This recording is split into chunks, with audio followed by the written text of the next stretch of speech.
কৃষ্ণ হে বাবাই সমস্ত সময়ৰ প্ৰতি লক্ষ্য ৰাখি বাপজনে আজি যিহেতু অলপ সময় ল'ম বুলি কৈছে, যি কি নহওক তেখেত বাপজনে এটা কথা কৈছে যে আমি যদি ভগৱন্তৰ একান্ত সেৱক হ'ব পাৰিছোঁ তেনেহ'লে আপুনি যি ইচ্ছা তাকেই কৰিব পাৰিব। গতিকে বাপজনাৰ পৰা আইতালৈ এটা কথা ক'বলৈ যাতে ক'ব পাৰিছোঁ। গতিকে আমি ৰাতিপুৱা কীৰ্তন গাইছোঁ।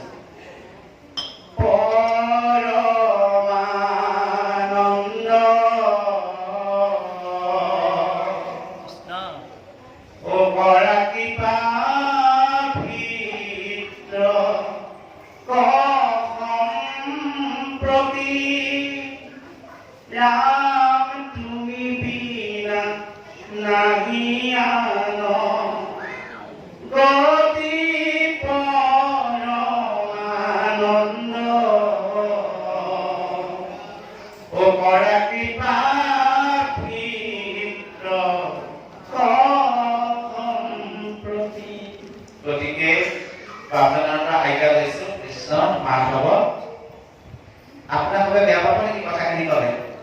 কৃষ্ণ একান্ত ভকত কৰা আপোনালোক একান্ত ভকত। গতিকে লকডাউনৰ সময়ত প্ৰধানমন্ত্ৰীয়ে টিভি টেলিভিশ্যনত মহাভাৰতখন ৰিলে কৰিছিলে পুনৰ। কিয় কৰিছিলে? গতিকে তাতে বহুত গুণাৰ্থ সোমাই আছে এই গীতটোতে। গতিকে একান্ত যিজন ভক্ত সঁচা অন্তৰে যদি ভগৱন্তক আহ্বান জনাই সেই সময়তে ভগৱন্তৰ দৰ্শন হ'ব। सच मन से भगवान को जो कर लेता ध्यान,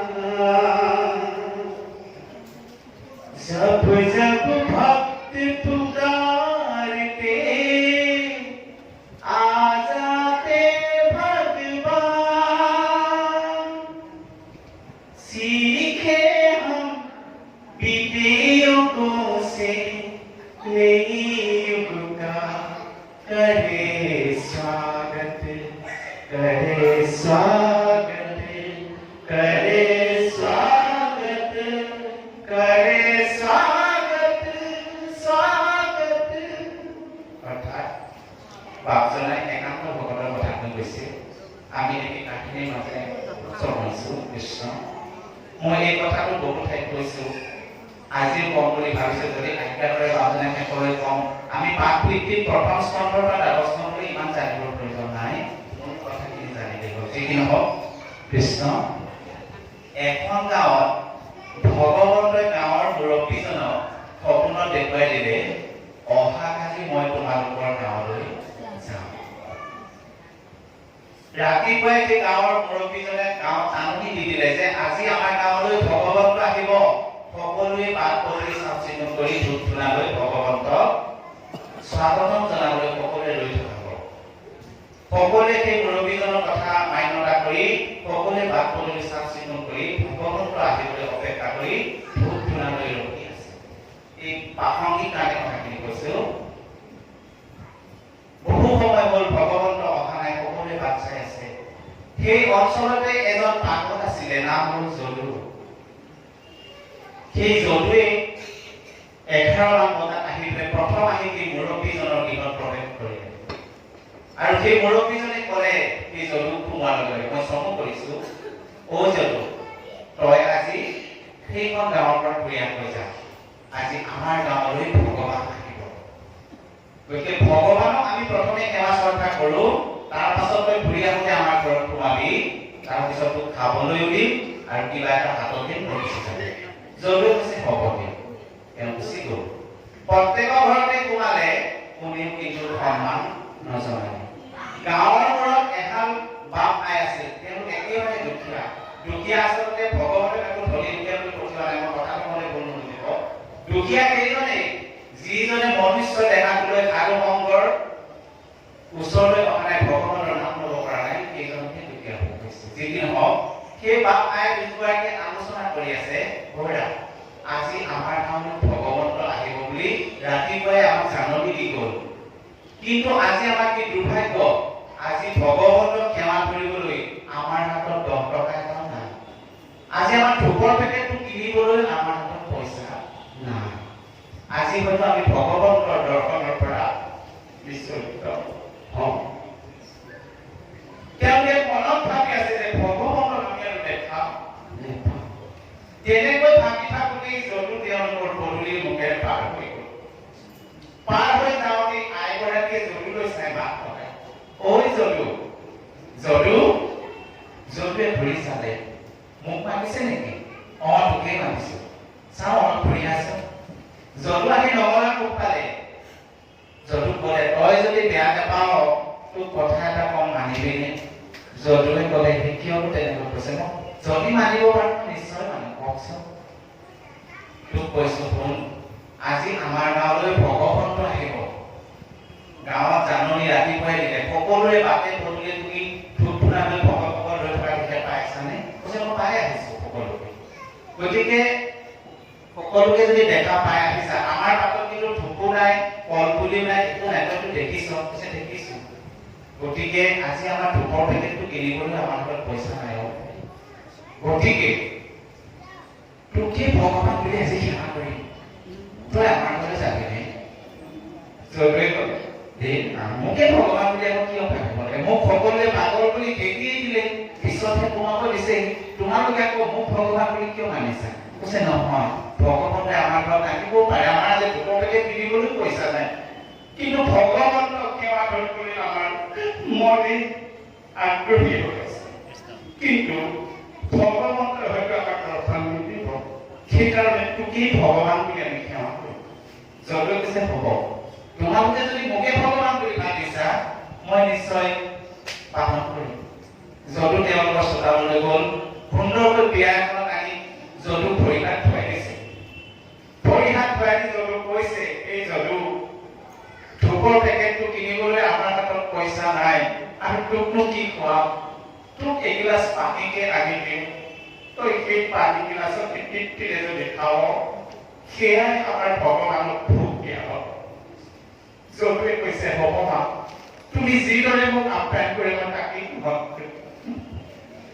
পিছত আইগৰাকীয়ে যদুৰ চৰণ ধুৱালে, বাটলে ধুৱালে, আৰু পানী গিলাচ আনি যদুক ভক্তি ভাৱে গ্ৰহণ কৰিবলৈ দিলে, আৰু যদুৱে সেই পানী গিলাচ ভক্তিৰে গ্ৰহণ কৰিলে, আৰু দুইজনে তেখেতৰ চৰণত পৰি সেৱা কৰিলে, হে প্ৰভু, তোমাৰ দৰ্শন আমি আজি বঞ্চিত হলো, এই যদুকে আজি তোমাক বুলি ভাবি সেৱা কৰিছো, প্ৰভু তুমি কৃপা কৰিবা। যদুক সেৱা কৰাৰ লগে লগে যদু চতুৰ্ভুজ দেখে, ভকতৰ গুৰু মনোৰথ। গতিকে আপোনালোকে সদায় কীৰ্তন লগাই আমি কোনো মানুহক বেশ পোছাকত লৈ কমেণ্ট নকৰিব, সকলোকে ভগৱন্ত বুলি ভাবিব, ঈশ্বৰ স্বৰূপে ধৰি ভগৱন্তে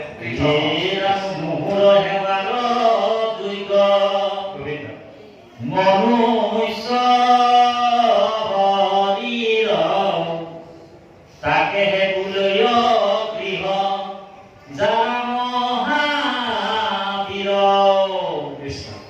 নকৰৈ ভকতি মন পুষ্ট নাই যাৰ, তাকে তুলি দৰিদ্ৰ অধম কুলাঙ্গাৰ।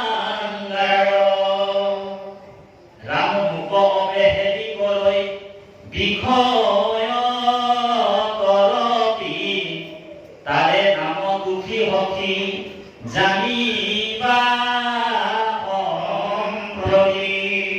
যাৰ মনটো সদায় অভাৱ, হয়নে? যাৰ মনত সদায় অভাৱ, আজি সেইটো নাই, কালি সেইটো নাই, তেওঁৰ নিচিনা দৰিদ্ৰই পৃথিৱীত নাই, লাগিলে সি কৰোড়পতিয়ে হওক, যাৰ মনত সদায় পুষ্ট, এজনে আটাইতকৈ ধনী বুলি কোৱা হৈছে।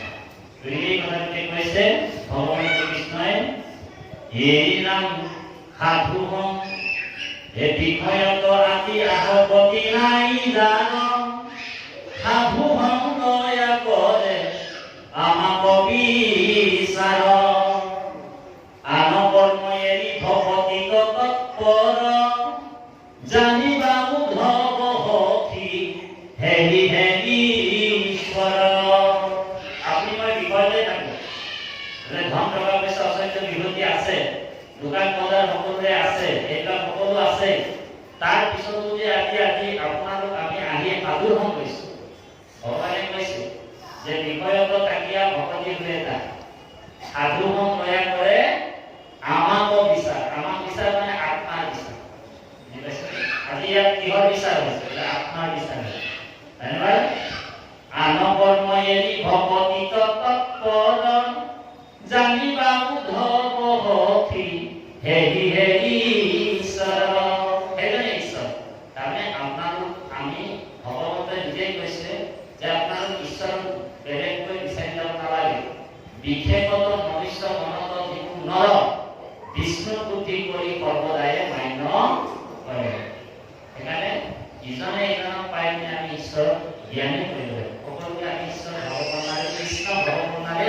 চাব দেই বোলে জগতৰ সম্পদৰ ৰজাবন্ধ ধৰি ভগৱানৰ ভেৰেংকে আহি নাযাব বোলে প্ৰভু ভগৱন্তে কি ৰূপত আহিব কোনো ঠিক নাই ইয়াত বিষ্ণু সন্ত্ৰত আহি ভগৱান কি ৰূপত বহি আছে আৰু কৃষ্ণ কথা শুনি আছে নিজৰ কথা ঠিক নাই হয় সেইকাৰণে বাপে কোৱাটো একদম শুদ্ধ সত্য কথা কাৰণ তেওঁ পাছলৈ এটা কুকুৰ চিগাৰ বলবোৰ আত্মনাম জানিয়া সবাবু কৰি কৰিব প্ৰণাম ইজনে ইজনক আমি ঘৃণা চকুৰে তেতিয়া চাব নালাগে সকলো আত্মাতে ভগৱান আছে এই ভাৱ সন্মান এই ভাৱ বুদ্ধিটো আমাৰ আহিব গতিকে কৃপাল ভাৱ নিষ্ঠ সময়ৰ প্ৰতি লক্ষ্য ৰাখি এয়া মানে চলাইছে যদি আইডিয়া আছে তেনেহ'লে আমি আহিম আজি দিনা অলপ আলোচনা কৰিবলৈ ইচ্ছা কৰে তেতিয়া আমি আৰু অকণমান আগবাঢ়িম আগবাঢ়ি আমি আগবঢ়াই নিলে যাম আমাৰ শ্ৰদ্ধাৰ বাবে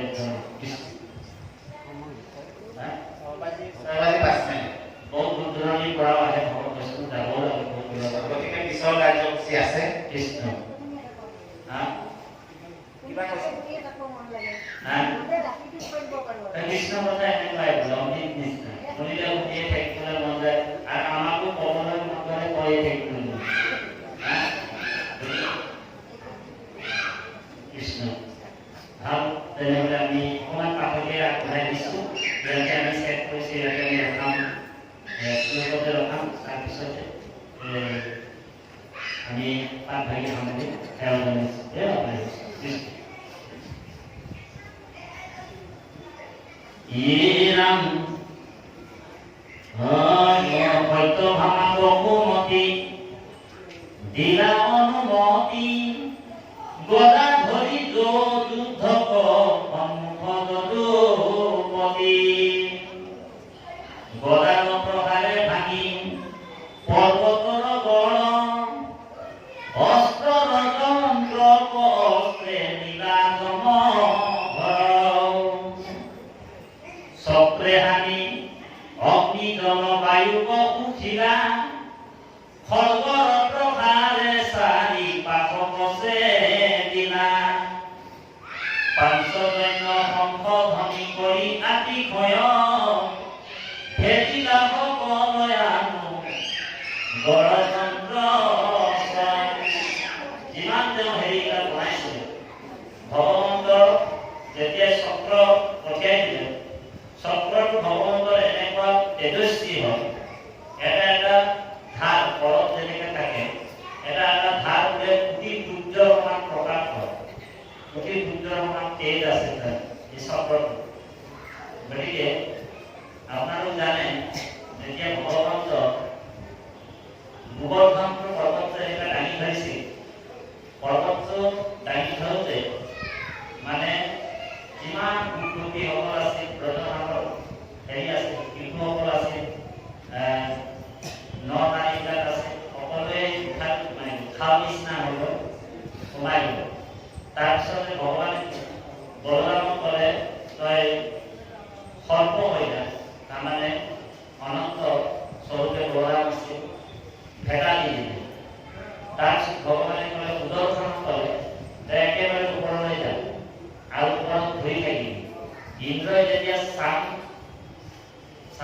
নামৰ সামামন্ত বুলি এটা মেঘ মুখৰ বৰষুণৰ দ্বাৰা বৰষুণ পেলাবৰ কাৰণে উপদেশ দিছিল আৰু তেতিয়া সুদৰ্শন গোবৰ্ধনৰ ওপৰত তেনেকৈ ঘূৰি আছে আৰু মুখৰ বৰষুণবিলাক যেতিয়া পৰিছিল একদম মানে সুদৰ্শন পৰাৰ লগে লগে যেনেকৈ কেৰাহী বা আমাৰ ৰুটি যে নেকো এই তাৱাটো অকণমান যদি পানী হৈ যায় চিনকৈ কৰে আৰু পানী নাইকিয়া হৈ যায় মুখৰ দৰ্শনবিলাক দি আছে আৰু ভগৱন্তৰ দৰ্শনটো যেতিয়াই কৰিছে লগে লগে পানীবিলাক নাইকিয়া হৈ আছে গতিকে দৰ্শনটো আগবঢ়াই দিলে আৰু নৰকত যিমান মানে জেওৰা দি থৈছিলে ডাঙৰ ডাঙৰ ঘৰ বান্ধি থৈছিলে এইবিলাক চব ভেদ কৰি দিলে ভগৱান তাৰপিছত যুগান্তক পালন যেন বজ্ৰ প্ৰহাৰ শুনি মূল দানৱৰ পংকিৰ শৰীৰ মূল দানৱজন হৈছে মানে আপোনাৰ নৰকাসুৰৰ সেনাপতি তেওঁৰ মানে শৰীৰ কম্পন হৈছে গম পাই গ'ল তেওঁৰ মৃত্যু এতিয়া খাটাং তাৰপিছতে চবখাই উঠি বহিৰন্ত গিৰিমাই কেনে জগাই দেখক বুলি বৰদয় কপাল তাহাঙ্ক মাৰিয়া মই কৰিব সংঘাৰ বৰদয় কালৰ সূৰ্য অৱৰি পৰাই ফুলপাত ধৰি আছে চামনৰ নাযায় মোৰ দানৱ ইতিমধ্যে 5টা মাথা আছে মোৰ দানৱৰ লৈ গৈছে এই ৰাম 500 ফুট হিৰ তান অনল পৰায় তিনি মুলুক যেন গিলে সমুদায় 5টা মোৰ থকা সৌন্দৰ্য গৰ্জন খেদিয়া আহি পাইলা মাধৱ যেন সৰ্প গোট ধাই পাইলা গৰুড়ক লাগি গোপে প্ৰহাৰিল বোলে 500 মুখে আকাশে পতিল কৌতুহলে দপুদিকে বহুমতি আকাশ পুৰিল চন্দনাদে ব্ৰহ্মাণ্ড গদাগলৰিল জগত কম্পিল তাৰ শুনি মহানাদ বিস্ময় গুণতে কিনো মিলিল প্ৰমাদ মাধৱে খেদান্ত দেখি আখয় নিৰ্কুল প্ৰলয়ৰ বহনি যেন জলে ৰাম গৰুড়ত পৰে হেন দেখিয়া থেপে দুই ভৰে তিনি খণ্ড কৰিলা পাততে ভগৱন্তই মোৰ দানৱৰ ফুলটোক এটা বান মৰাৰ পিছতে খণ্ডন কৰি পুৰা কৰি গ'ল 500 ফুটাংশ মেলি আহে দুৰাচাৰ এক শত হৰণি কৰিলা প্ৰহাৰ 5টা মুখেৰে ভগৱন্তক গিৰিবৰ কাৰণে খাবৰ কাৰণে আহিব ভগৱন্তই কি কৰিলে 100টা বান মাৰি কি কৰিব পুৰি পুৰি হৰে প্ৰহাৰিলা পঞ্চ মুখে পাছে মূৰ গদাহানিলে কবৰ মুখে খেদি আনে গদা দেখি লন্ত গদা ধৰে নিজ গদা ধৰি তাই লন্ত বিহতৰে এরম সহসে খণ্ড হইয়া গদা সুর ভৈরা দেখি মূর দানবর ক্রোধ জ্বলি গইল সালে আগত আছে কিছু অস্ত্র নাই দশ কান হাত মেলি ধরিবাক যায় ভগৱান কৃষ্ণ মোৰ নামৰ বেদটো 10খন হাতেৰে ধৰিবলৈ গৈছিলে খেদি আহে দেখি চক্ৰ মাৰিলা মুৰাৰী 500 ফুট হিল আছে দিলন্ত লীলা মৰি চক্ৰ মাৰি 5টা হিল মানে মাথা কাটি পেলালে তাৰপিছত কৈছে গিৰি সিংহে ভাঙি ৰঙ্গ ব্ৰজে যেন মতে গৈল প্ৰাণ চাৰি বীৰ পৰিল জলত ৰাম পৰ্বত আকাৰো নেহা পৰিল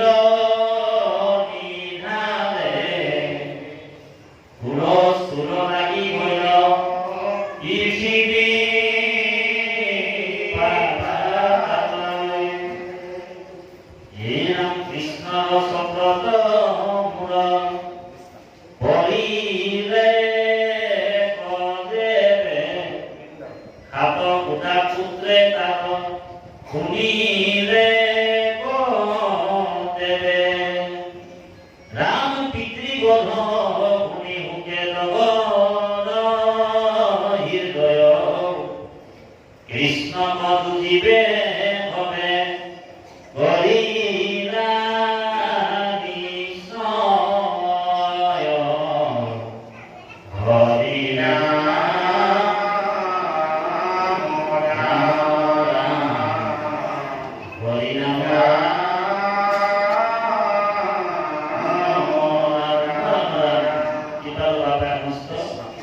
ইয়াতে পাঠভাগী সামৰণি মাৰিবলৈ আগবাঢ়িছোঁ।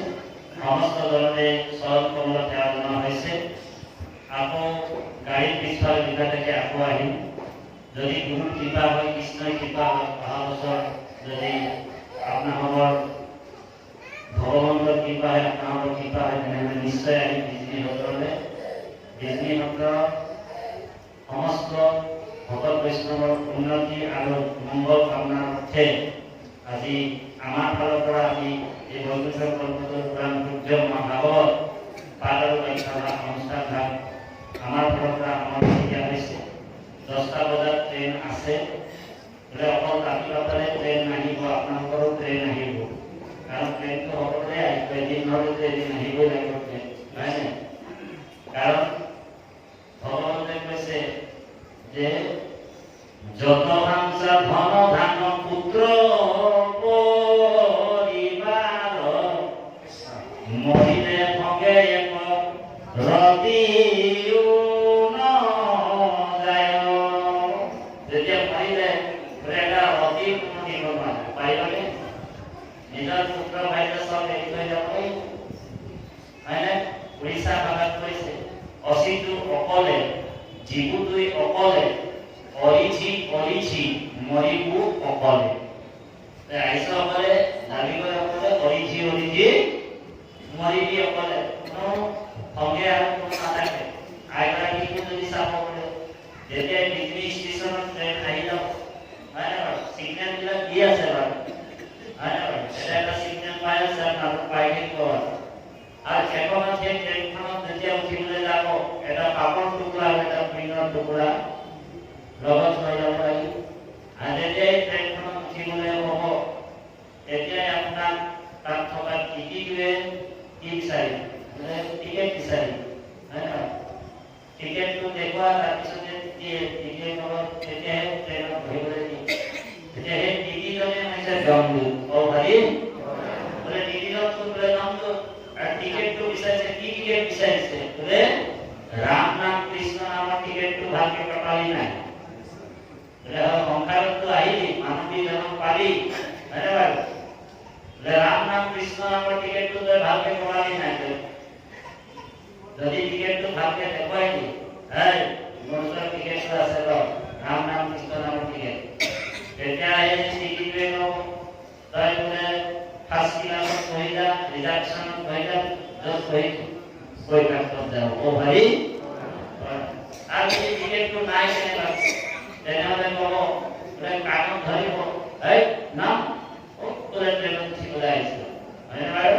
সেইকাৰণে বাবাই মস্ত আজি আপুনি মই একো অভ্যাস কৰি আছোঁ, ৰাম নাম কৃষ্ণ নামৰ টিকেটটো ভালকে কৰি যাব লাগে। অন্তিম সময়ত আমি যাব পাৰিম, হয় নে? দেহজনক অন্তিম সময়ত নামত জন্ম যায় বুলি কৈছে, নামটোৱে আমাৰ লগত আছে, হয় নে বাৰু? অন্তিম সময়ত কি যাব আমাৰ লগত? এই নাম তত্ত্বটোহে লৈ যাব লাগিব। ইহকাল আৰু পৰলোকৰ ইষ্টম হৈছে হৰিৰ নাম। গতিকে হৰি নামকে আমি আশ্ৰয় কৰি জীৱবিলাক সবিস্তৰে জীৱবিলাক উদ্ধাৰ কৰাৰ যি মহাভাগৱত বৈকুণ্ঠ কল্পটোৰ পুৰাণ সূৰ্য, এতিয়া আমি পাঠভাগী গোহাৰি দিবৰ কাৰণে আমাৰ পৰমশ্ৰদ্ধাৰ গুহিত বান্ধৱ আমাৰ ৰাজাক সেৱা জনোৱা হৈছে। কৃষ্ণ কৃষ্ণ চক্ৰত পৰি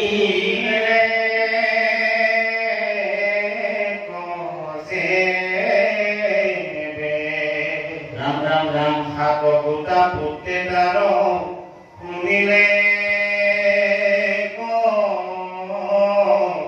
দেৱে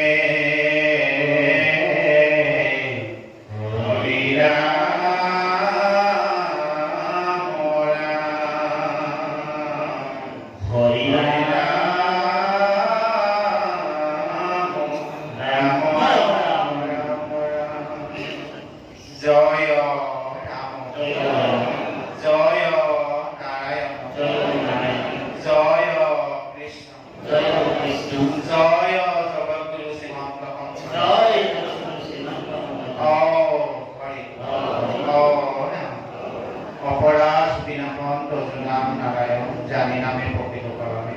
আনৰ প্ৰতি নাহিকে মৰণে অপৰাধ ক্ষমা কৰি মুক্তি দয়াকৃত কৰি মোকৰ ৰক্ষা কৰি ওচৰৰে ৰাম মোকৰ ৰক্ষা কৰি ওচৰৰে হৰি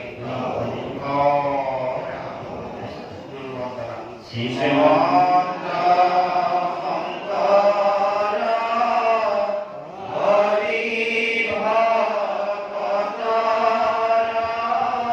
জানা যেন কল্পতৰু তাহান্ত বিনাই নাই নাই নাই আমাৰ পৰম গুৰু তাহান্ত বিনাই নাই নাই নাই আমাৰ পৰম কৃষ্ণ কৃষ্ণ হৰি হৰি কৃপা সৰ্বজয়ী নন্দন হৰিও মনৰ কাম ভকতৰ মনৰ কৃষ্ণ কৃষ্ণ কৃষ্ণ আমি আপোনাৰ দিয়া হৈছে কৃষ্ণ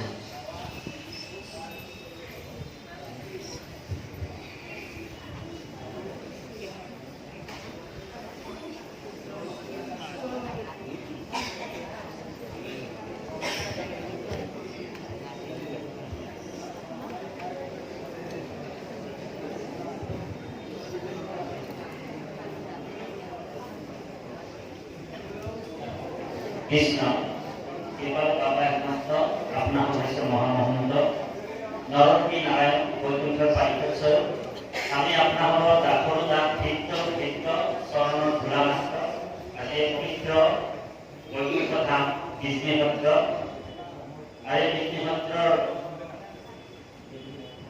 মা তুলসী ভাগৱতৰ পাতৰ বাক্য অনুষ্ঠান হয় নিৰন্তৰে ভকতসকলৰ সংকল্পৰ যোগেদি আয়োজন কৰিছিল আৰু এই মহান পবিত্ৰ আয়োজনত আমি অধমকে আপোনাক মহামহোদয় বৈষ্ণৱ শাস্ত্ৰভাগ আজিৰ দিনটো দ্বিতীয় দিনটোত শ্ৰৱণ আৰু কীৰ্তন ধৰ্ম পালন কৰিবৰ কাৰণে আজ্ঞা কৰিছে আজ্ঞাপৰ ভকতি আজ্ঞা নহ'লে তাৰ ভকতি এই মহান শাস্ত্ৰভাগ পাঠ আৰু বাক্য কৰিবলৈ যাওঁতে আমাৰ কায়মন বাক্য দম্ভ অহংকাৰ সহজচুকি অপৰাধ হ'ব পাৰে আৰু লগতে যিমান স্বৰূপে শ্ৰদ্ধা ভক্তিৰে বাক্য বচনে শব্দ ব্ৰহ্মৰ যোগেদি আপোনালোকৰ মাজত বিভিন্ন দিশৰ পৰা গীতা ভাগৱত তথা কাহিনীৰ যোগেদি কথাবিলাক কোৱা হৈছিল ইয়াতে আমাৰ শব্দৰ যোগেদি সহজচুকি অপৰাধ হৈছে সমস্ত অপৰাধ মৰিখনৰ হেতু আপোনাক মহামহন্তসকল ভাই ভাতৃ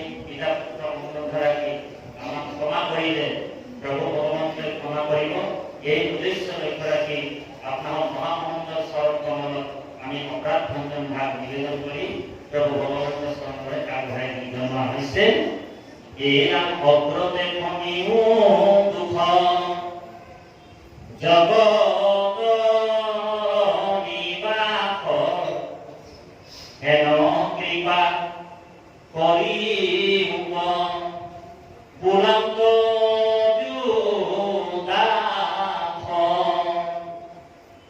গৰ্ভতে থাকুন তো ৰক্তঘা লই পায়ে তাৰ অপৰাধ নহৰে যেন মানে তোমাৰ ৰক্ষিত আমি সৰাসৰ আমি দুঃখিত আমি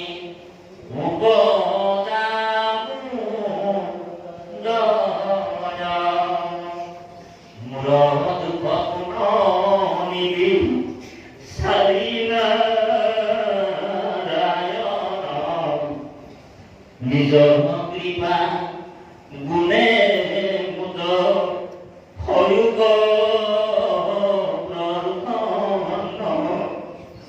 ৰাম একলে ক্ষমানে কৰো নাইবাৰ